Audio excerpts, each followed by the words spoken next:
Is everyone clear on what your expectations are?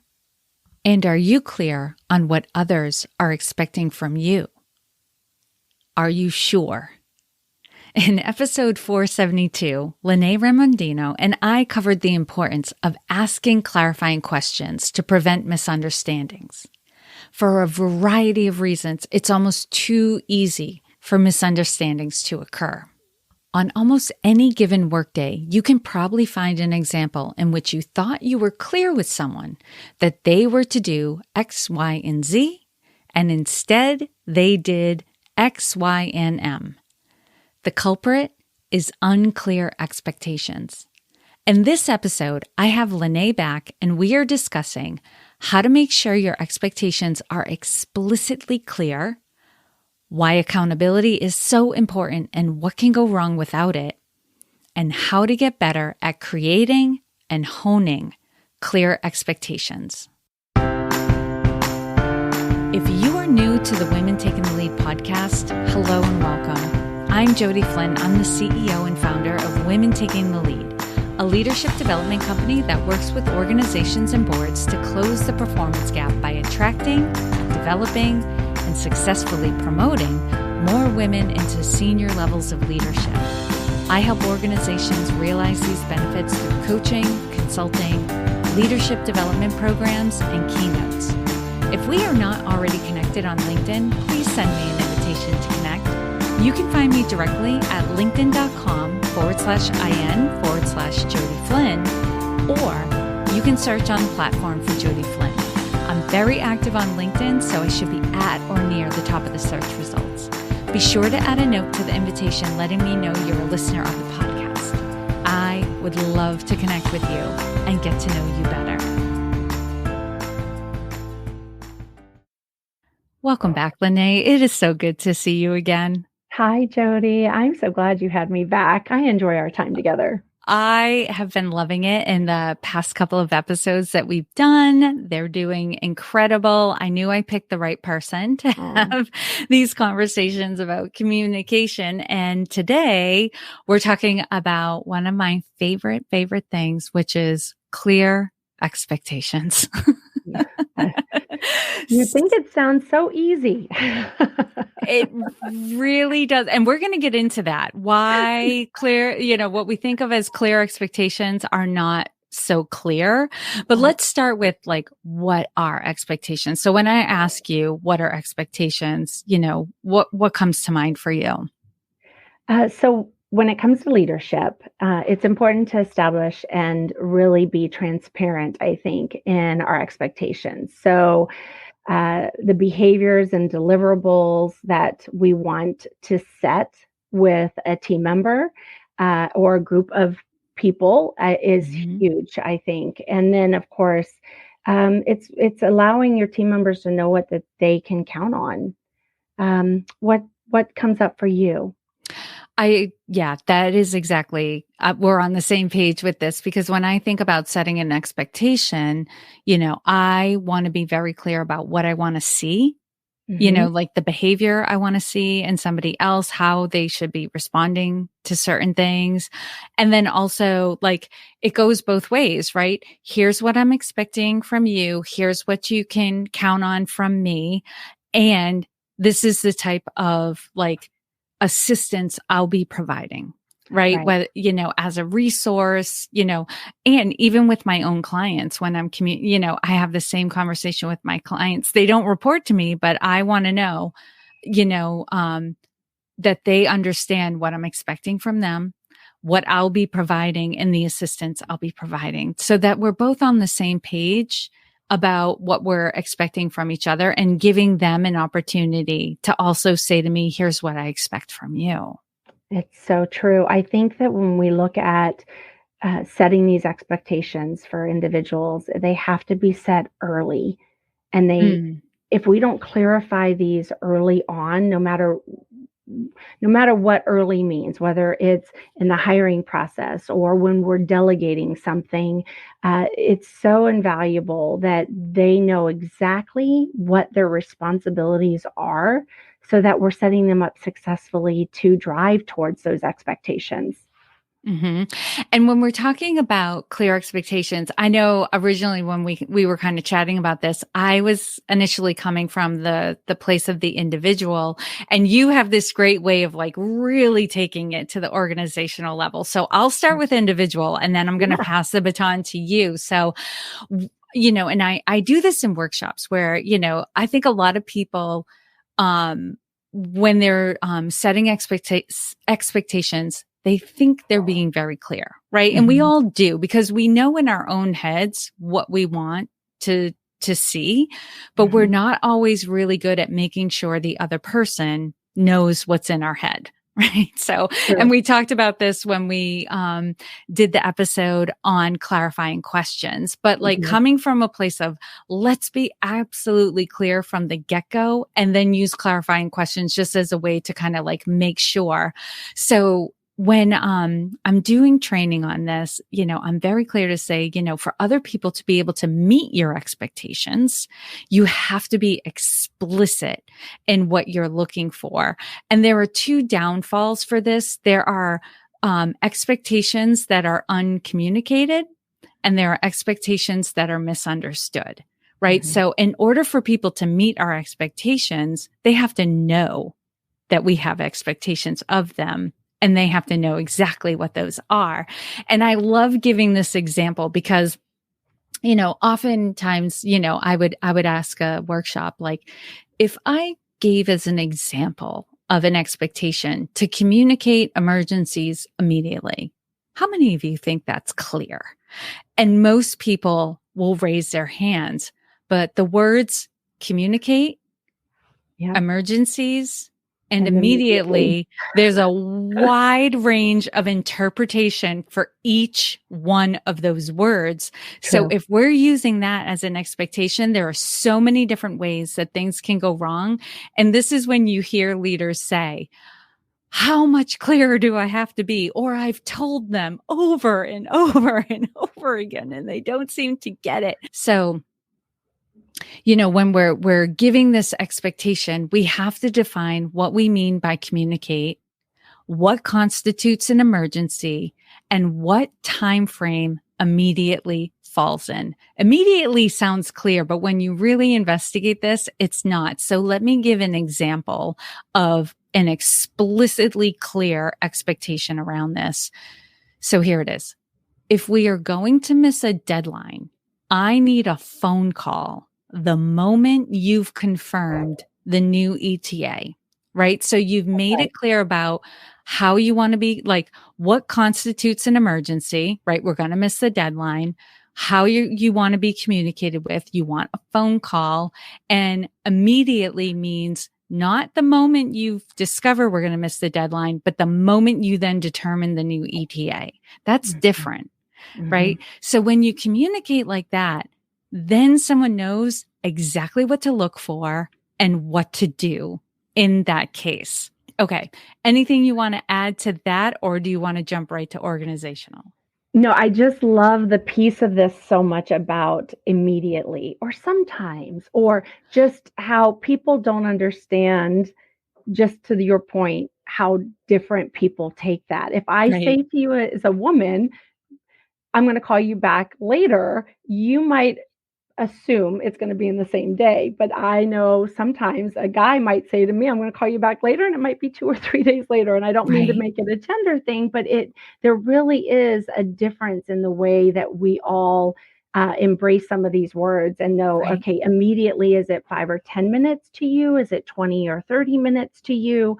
So I just love that. I use that in my coaching sessions as well as in sales, because we do that often too in the sales environment. So I love that you honed in on that.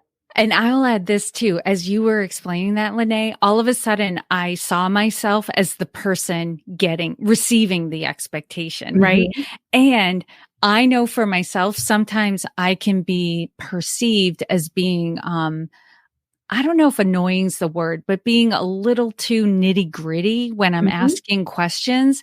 Mhm. So I'll normally say, I'll preempt this. I know as women, we don't want to like do too much of this, but just so the other person knows where we're coming from, like you can say like, okay, I have some follow up questions. And the reason why I'm asking these questions is I don't want you to be disappointed if I don't meet your expectations. So I want to be clear on what your expectation is before I walk away. So I might ask a question like, so when you say you want me to get back to you, when it's convenient, what does that mean to you? Right there. This is where those clarifying questions come in. What does that mean to you? And that helps just preempt disappointment and frustration on both ends as well. And we all own that to each other. We own the responsibility of either managing up and not just always managing down. So two-way communication, that's why it's so difficult, is it's two ways. So if you walk away as a team member with a leader and you don't clarify and get the level of expectations you need, then you're also setting yourself up for failure. So on both sides, I do love that you brought that up. But I know that you brought up, I do like to look at holistically the entire organization when it comes to this as well, because I do feel that often we forget that in order to help level set every person in their roles, is every role should have KPIs, key performance indicators, and measurements to what they are primarily responsible for. And then a organization is also set up much more successfully, I should say, is if they have guidelines, which helps set the foundation of those expectations. Because as we know, we're living in a climate now where there's a lot of turnover. It's just a different society, a different climate. And so if we set the groundwork for all leaders to know what a lot of those expectations are, then now we can either tighten them up as leaders or fill in the blanks. And it just allows for uniformity across the organization. And I think that part is important to mention. Yes, absolutely. And for those who haven't heard the term key performance indicators or KPIs, can you give a couple of examples of what a KPI might be for a leader?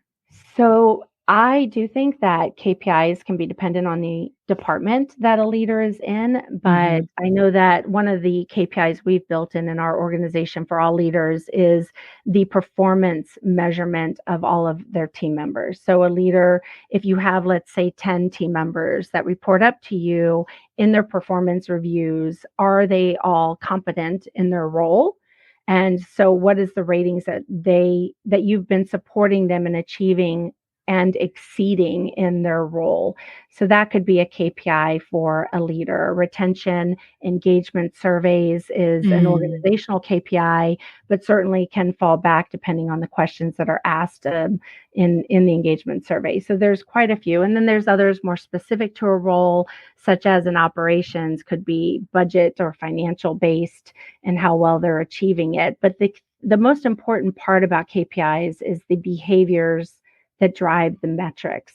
And so when explaining how to achieve them and then the why it's important to setting expectations, it's all about behaviors, which is why I love this conversation, because even in your example, it takes us to how we are communicating specific needs and behaviors from somebody. That you miss a deadline, I need a phone call, etc. So you've identified when this behavior happens, here's what we need to do. And so that's why I love this topic so much. Yeah. And I know because we are, and if you are listening to this podcast, sometimes, men do listen to this podcast, but primarily it's women who are ambitious, right? They want to do well in their role and that sort of thing. We love clear expectations because we're essentially asking without asking, tell me how to win, right? Tell me how to do this well. Tell me how I'm going to get the good review. Like if you tell me something's required and it's going to be on my performance review, I'm going to make sure, I have skilled up that and that I'm paying attention to this. So we all love clear expectations. And as a leader, we want to provide that same courtesy to our team members, because they also want to do well. And if they know what to do in order to do well, because nobody sets out to fail or do a Mm-mm. bad job. Typically if somebody's not rising to the occasion and performing well, it's because something is going on.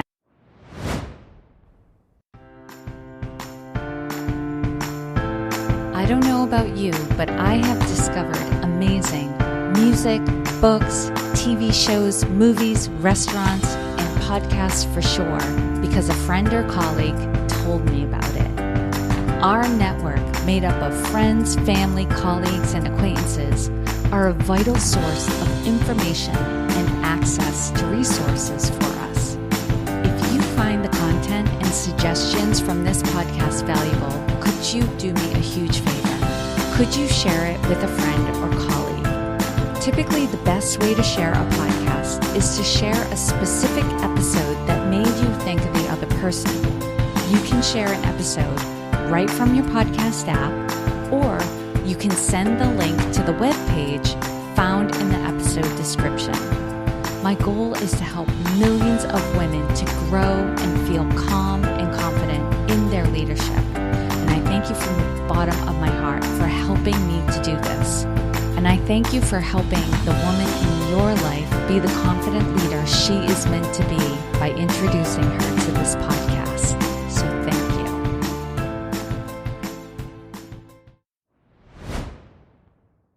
And Lynae, we've woven through this whole conversation why clear expectations are so important, but let's kind of go through the bullet list because, essentially, if we are not communicating clear expectations, we are essentially setting somebody up to fail. Absolutely. Yeah. And what are your thoughts on this? Well, I think that, again, setting expectations, hierarchy down. So organization expectations, and then leaders setting their expectations around the bigger expectations and people's responsibilities in their role. It just creates consistent best practices. But I think the most important thing that I love and why I love this is that in coaching, this is the number one most important step, the fundamentals to coaching, to go through, I think, looking at the steps of what you would do for coaching. And I kind of have this 5-step theory thing that I've come up with. And so it's a Linnaeism, Jody, but I think that you set the expectation, whether that's through reading a guideline and then, filling in the gaps for the team member, or, it's something that you've set the expectation around what you need in being somebody communicating something to you. But then it's looking at how a leader takes the second prong to the coaching step in demonstrating the way.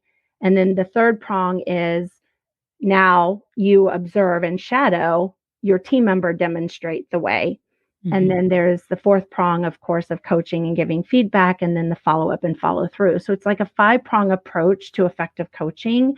And this step is the fundamentals. And if you don't solidify that they understand the expectations, that you're not aligned with what they are, then you can't really both hold each other accountable. Right. Right. And I love the 5-prong approach. It's cyclical, right? It's a circle, right? And it all feeds upon each other. And I thought about that too, when it comes to, expectations and accountability, right? They feed off of each other, right? Having clear expectations makes it easier to hold someone accountable, right? Because they know exactly what you're going to have a conversation about. They know what they need to do to meet those requirements. And accountability also, in that accountability conversation is what I'm thinking of, allows that opportunity to tweak and adjust the expectations and the clarity around it. Oh, okay. You didn't meet expectations. It's because I wasn't clear about this. Okay. Let's reset. Now, in the next conversation, we can continue to tweak, make sure it's clear. And I often say expectations, especially organizational and team expectations, you want to think of them as like when you write them down, right? They need to be documented and clear, but think of that document as a living, breathing document. This is not set in stone. We need to keep evaluating. Is this clear? Is this what we are looking for? Is everyone on the same page? You're nodding. So I'm nodding so much because You took me back to our previous episode and Mhm. clarifying and asking great questions, right? And when you have to go back to the fundamentals and the foundation of asking, let's review the expectations. What is it that you understood from those expectations? And you lean back into those questions, you're going to learn so much. But what I loved most about what you said was, as a leader, we have a humbling moment where we go, aha, Yeah.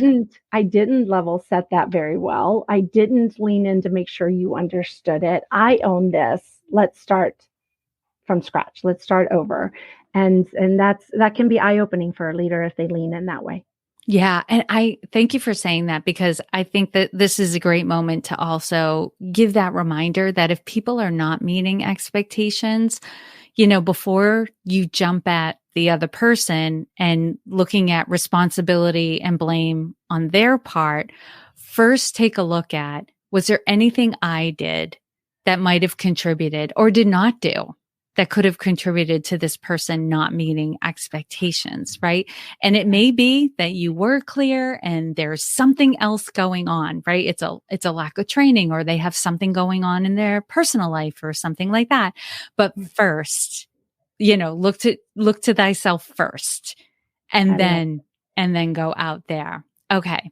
Anything you want to add before we start talking about how does one get better at setting Well, clear expectations? yeah, I mean, no, I think you nailed it. I think that in my coaching sessions, I think I probably drive a lot of people insane.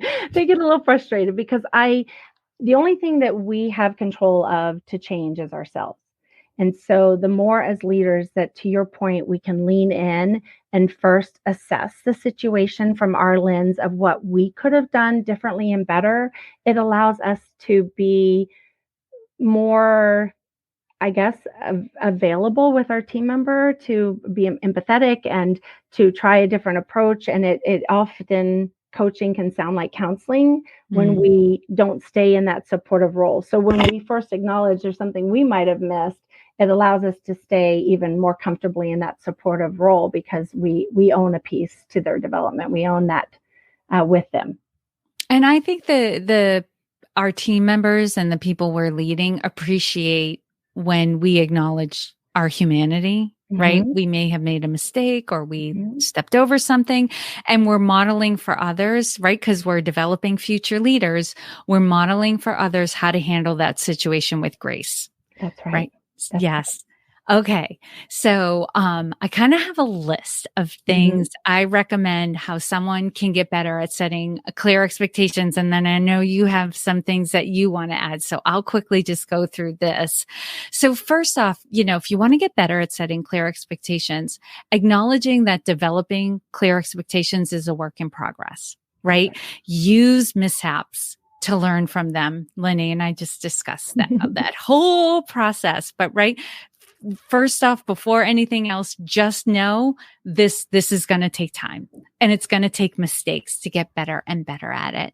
And when someone hasn't met expectations, first ponder if you did not communicate clearly exactly what was expected of the other person. Third, have empathy for yourself, right? You're a human being. Human beings make mistakes. You don't know everything yet, nor will you, right? It's Right. always a work in progress. And then find out what the other person understood their tasks and their responsibility to be. Let's go back to the last episode on clarifying questions, right? Whenever we give instructions or we set, expectations for another person, check in. What did you understand? What did you hear? Maybe give example scenarios like, okay, so when this happens, what do you do? So that you get a sense that they truly understood what you were asking of them. The fifth one is have empathy for the other person, right?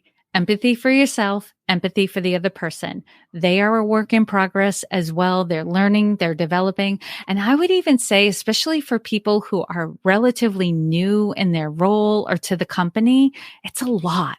And Mhm. we forget how overwhelming that experience can be in the first few months, where you have to relearn everything and people and where to find things and all of that. And sometimes people make mistakes, not because they're not working really hard and doing their best, but just they have information overload. So just remember, especially when you're first onboarding somebody, repeat, repeat, repeat, repeat, right? Sometimes we need to hear things in those first phases over and over and over again for Redundancy is it to key. sink. Yeah. Yep.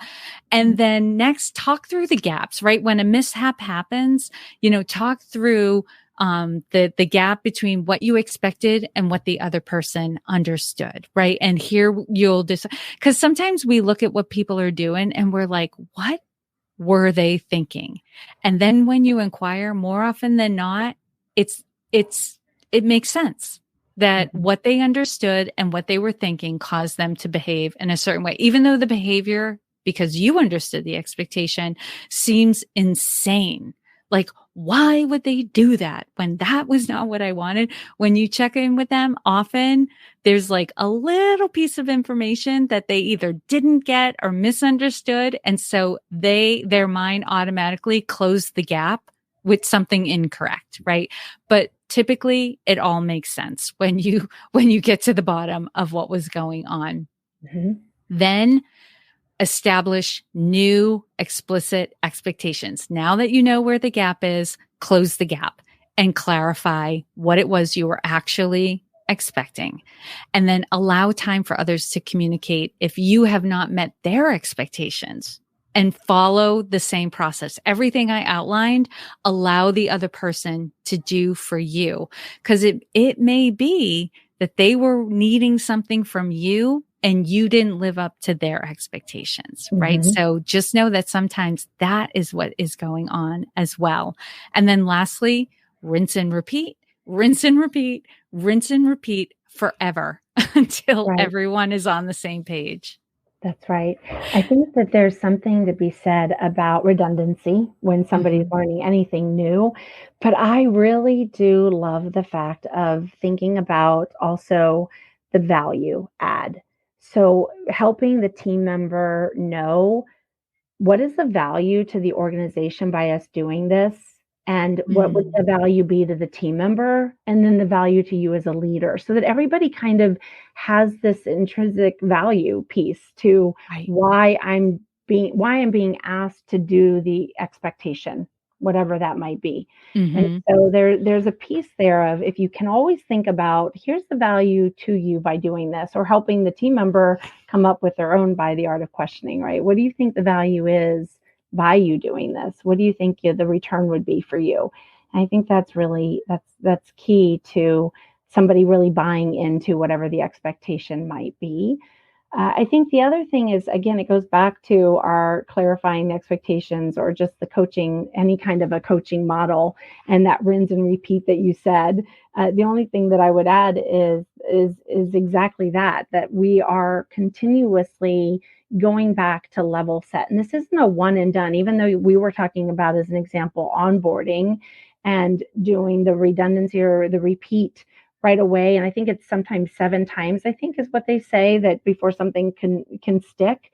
Then it's really also remembering that our roles as leaders are to do touch points throughout. And so that people they create bad habits pretty quickly when we drop our eyes off the ball. And so how do we kind of stay in tune with other people's responsibilities as well as our own, and lean in to pulse check and shadow and continuously stay aware enough to where we can identify any gaps or things that might need to be addressed more quickly before bad habits do arise.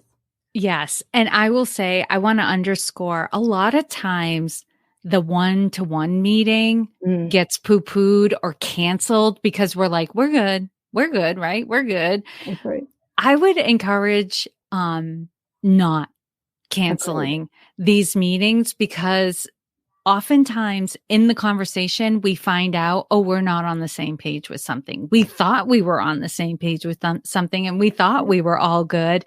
But because we took the time to connect and check in and see how things were going, we discover, things that if we had not taken that opportunity down the road, they would have become real problems.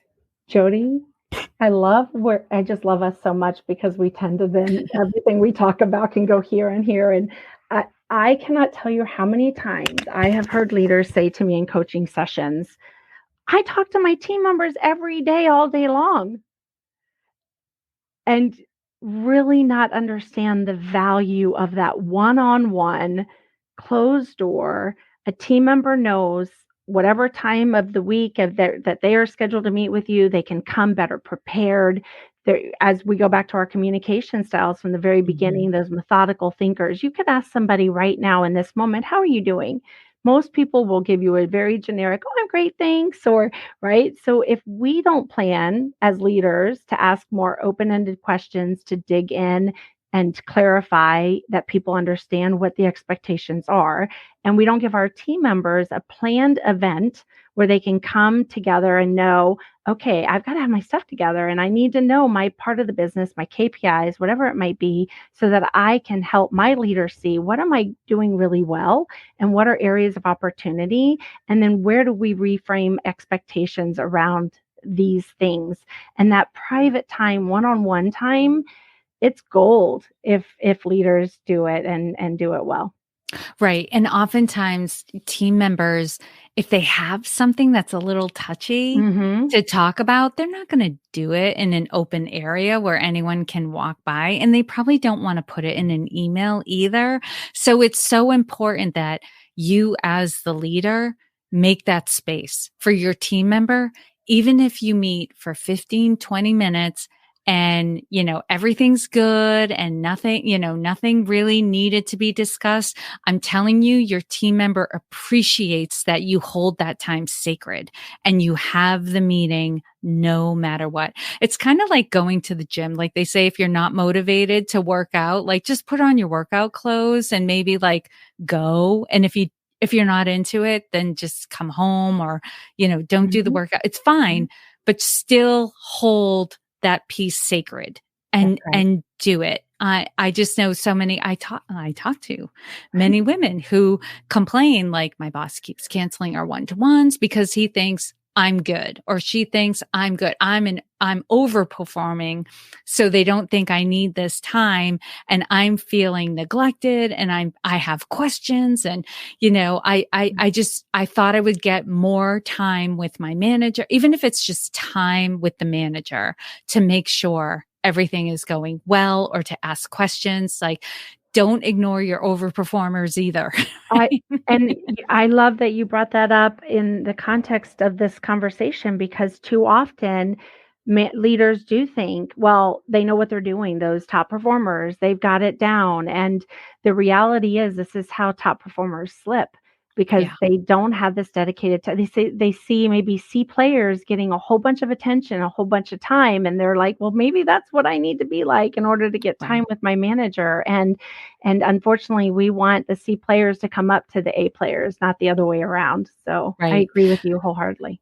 Yeah. And especially top performers want to know like there's a plan, right? And that I'm getting time with my manager. I've known several who had a foot out the door because they didn't think their manager cared about them, only to like have the manager do that rigmarole. I thought you were doing great. You didn't need my time, that sort of thing. Anyway, we're beating a dead horse. So any last thoughts, Lynae? I know you have a hard stop, so I want to respect that. So yeah, no, I love where we can go anywhere in these conversations. And I think that's the most important thing for us as leaders to remind ourselves of. And you said to be empathetic to ourselves and give grace to ourselves first as well.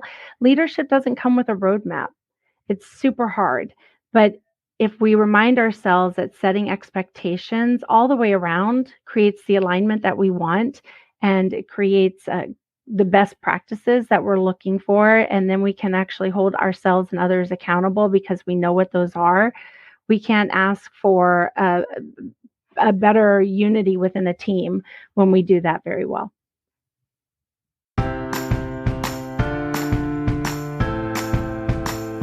What were your takeaways from my conversation with Lynae? Are there some expectations you can make a little clearer? Or is there a conversation to be had about the expectations someone else has of you? Head over to LinkedIn to share your thoughts and takeaways on the post corresponding to this episode. I would love to hear what stood out most for you. And If your last promotion has you experiencing and confronting challenges you haven't faced before, consider working with me. I would love to support you through this transition, help you get your bearings and feeling confident in your leadership once again. You can find the link to schedule a time to chat with me in the episode description. If you're listening through a mobile device, that link will be in your podcast app. And if you're listening on the Women Taking the Lead website, that link will be towards the bottom of the website page. As always, I hope this was of value to you, and here's to your success.